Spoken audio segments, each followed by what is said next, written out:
But what I want to see is what type of market he has. Now that he's opting out, what team is willing to give him $28 to $30 million per season? Because, again, I still think the Warriors are going to re-sign him. I will believe it until I don't see it. You know what I'm saying? Like, it would be think about how shocking that would be. Draymond Green walking away from the Golden State Warriors to sign elsewhere. I have a hard time seeing that right now. With everything that I've heard, with everything that I've talked, like, I just haven't, like, now is it the right move to let him leave? Time will tell. Did you ever see Madison Bumgarner going to the Arizona Diamondbacks? I know him it's leaving. so different. Yeah, I saw him leaving. You saw him leaving? I saw him leaving. To the Diamondbacks? That was a little odd. I mean, of all the guys in Giants black and orange who I didn't think would just go to at that time, the D-backs, I don't know. I never know what motivates people, man. I really don't. You know, lifestyle's another portion. Right. No. We don't talk about his kids getting older. I don't know. Think about the leverage Draymond Green has right now, though. Steve Kerr, at his season-ending presser, and maybe Joe Lacob was cringing when Steve Kerr was saying this, maybe, because of the leverage Draymond Green has. By Steve Kerr basically saying, hey, we're not a contender without him, Draymond Green. Well, we're not a contender without Draymond Green. But let's also take a step back. If Kerr wants an extension, it behooves him to stick with the three guys because they're going to have his back and he's going to have theirs. There's no doubt. It's a very mutually beneficial arrangement that they have. Right. But Woj did say that the Warriors, and maybe we'll pull that sound in just a second, Spadoni, if we get that Woj sound up. He did say that the Warriors and Draymond Green want to be together. Draymond Green said it over and over, so I just got to take them at their word right now. Let's go to Ken Opener Cal while we pull that sound. Ken Opener Cal out in St. Louis. I know he wants to talk some Dubs. What's up, Cal? You already know, but let me go ahead and congratulate you guys. Y'all like kids on Christmas Day about that baseball win and then y'all clown my St. Louis Cardinals. But congratulations, guys. Thank you. We did clown you. We did clown you guys. Anyway, I just feel like, man, I don't think Draymond got that much leverage, man, because you got to look at the championship with LeBron that time. You got to look at the fight that he had with Pooh. And then you got to consider, come on, dude, you're not even sitting up here playing at the level that you're capable of playing. We've seen that one time, and you don't consistently play that way. I just feel like he ain't got that much leverage with no other team. Yeah, What do you think? I'm kind of with you. Like, I think he's overplaying his hand, and I think that he thinks that he's more valuable in more situations than maybe I think so. And look, I could be way off here. B, how many teams realistically is he a perfect fit for? Don't know. Bomani Jones joined us yesterday, said Draymond Green is very unique to the Golden State Warriors. He fits that system well. Now, how many other systems does he fit well? I have no idea. I haven't seen him play in another uniform. I don't know. Here's another aspect that I think you and I haven't dug deep on. It feels to me like Joe Lacob is taking control back of his organization to a degree. The players have run it a little bit. Look, you want players to have input, but Mike Dunleavy Jr. was asked yesterday about Steph Curry, and he was like, look, Steph doesn't really want to be involved. Wants to play golf, wants to do his thing. I almost feel like that was another way of saying we run the show. Yes. The players will play. We will make the decisions. And they'll have to adjust around. You know what I'm saying? In a way. I don't want to put words in Mike Dunleavy Jr.'s mouth, but in a way, it was kind of like Joe Lacob told us, hey, I want the players to just play. We'll make the decisions. I know me in certain professions, I have been a handful to deal with. And I can, there's some good that comes along with it, and there's a lot of bad. And I always question, like, at what point does somebody above me go, yeah, you're not worth the trouble anymore? Are you a troublemaker? No, I'm just saying, like, it's a lot. I can be emotional. Are you a lot? I get frustrated, really? And I want to have control, and I want to have input because I'm an A-type personality, and, and when you're a trendsetter, people look at you the wrong way. Now I'm being joking, but I wanted to just see your face. Spadoni, I just kept going to see where I could go to where Bonte would roll his eyes. See, that's annoying. That's annoying.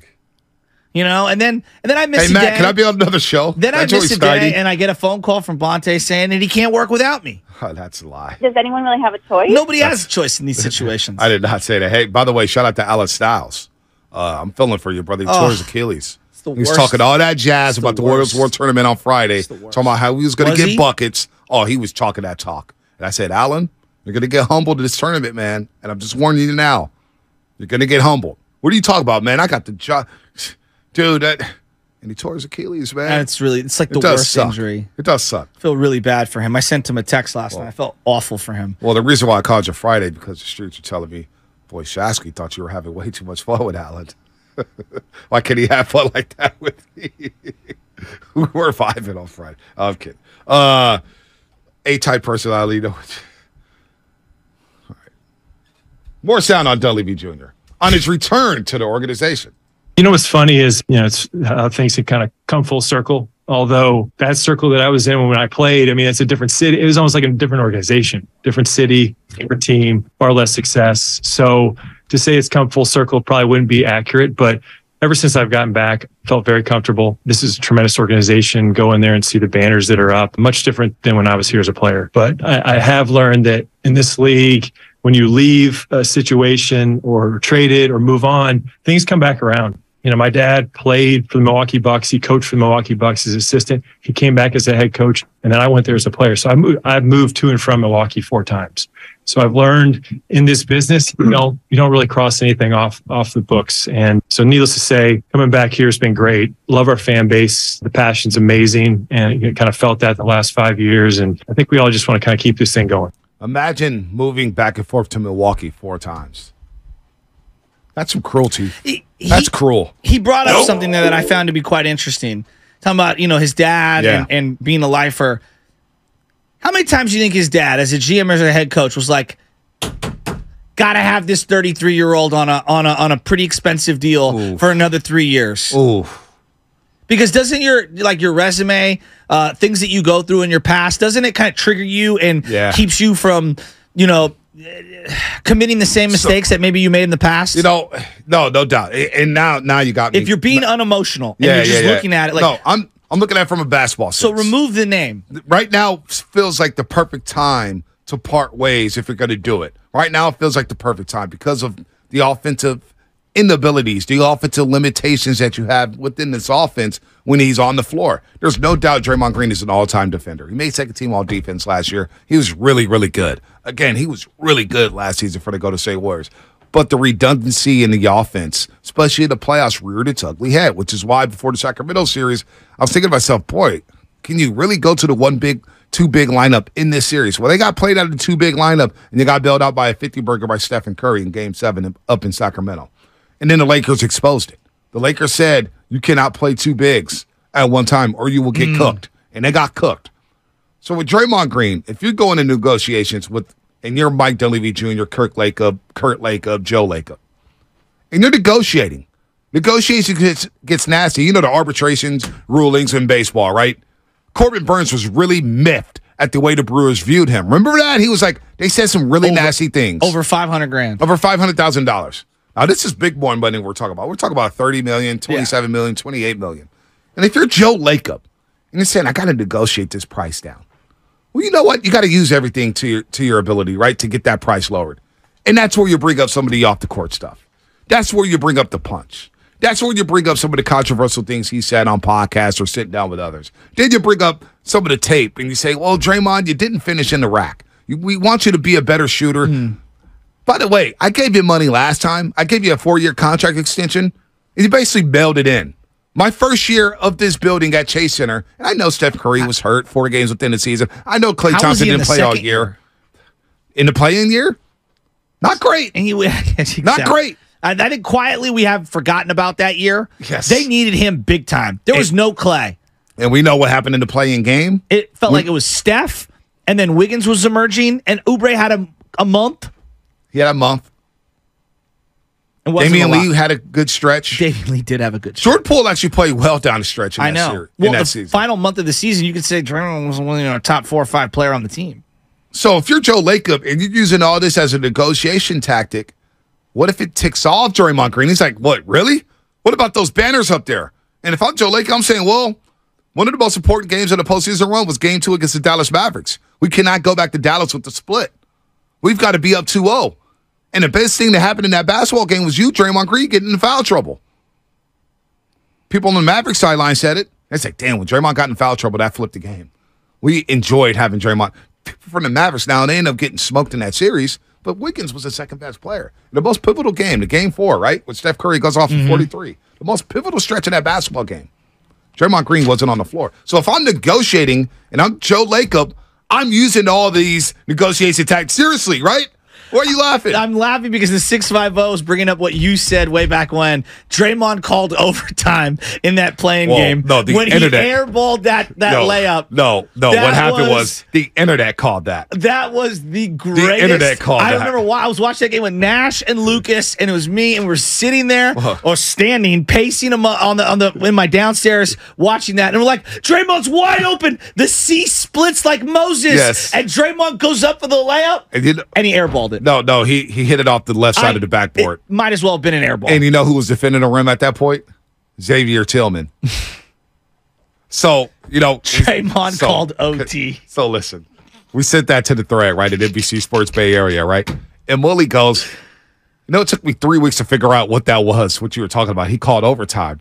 And then I finally got it. It's the funniest and he thing. cracked up. Please find that call for Tim Well, Roy. he backed it off the board, and then in overtime, a very pivotal moment happened again, just like the 2019 finals. 2019 NBA finals, Draymond Green turned the ball over 30 times in 6 games. That's 5 turnovers per game. Per game. That's not good. Well, we talk a lot about Steph Curry's turnovers, and he handles the ball a lot. But if you call Draymond what he is offensively he plays like a point guard. Right. His assist to turnover ratio isn't as good as it should be for someone who has the ball in his hands that much. Right. Yeah. No one wants to have that conversation. No doubt. So listen. I do think he has value. Lots Draymond of value Green to the in one of Warriors. those games against Toronto, I think it was game 4, maybe. It's him and Iguodala. Draymond Green's open on the left wing for a 3. He swings over to Iggy. Iggy's wide open. Iggy looks at the basket and is like, nah, dog, this is your shot. I was like, bro, would somebody just shoot the open 3? And it ends up being a brick, right? So then in that overtime in the playing game, we forget this against Memphis. Jordan Poole. Remember Draymond Green had an open 3. He starts sparking at the Memphis sideline. Then later on, he had that same 3, and he gives it up to Jordan Poole. Didn't want to take the shot. And I get it. Jordan Poole's probably a better shooter than you, Draymond. But all I'm saying is, I'm using all that if I'm Joe Lacob to say, I cannot give you $30 million, and here's why. Here's why. Can I ask you a question? Iguodala, when he was 34 and 35, 2017, 18, 2018, 2019, was he good for the Warriors? Remember, he wanted that contract, and he tried to squeeze them, and he was winner guy, glue guy. I will say this about Iggy. It may not look like he was that important. And if you look at the box score, you say, oh, he's not that important. He goes beyond. But I think him, similar to Draymond, goes beyond being the numbers. at those games, when he would come in, he would calm the waters down. Agree. There's no doubt. He had a stabilizing impact on that basketball team. So he was good enough. He was good enough to the point where I think they beat the Rockets in 5 games, and that series doesn't go 7 if he does not get hurt. Okay. That's just how I feel. But was that a good deal for the Warriors, that he squeezed them for that extra couple of $1 million? Wasn't the greatest deal because then you had to give up a protected first-round pick to the Memphis Grizzlies, which kicks in next year. So now Draymond, at the same age, who's wearing down as well, wants more money than that. I think he's more integral to what they're doing now than what Iggy was back then. I think he is. I think he's more important now, Draymond is. But I do think that the Iggy role, the transition role, is a role he should embrace.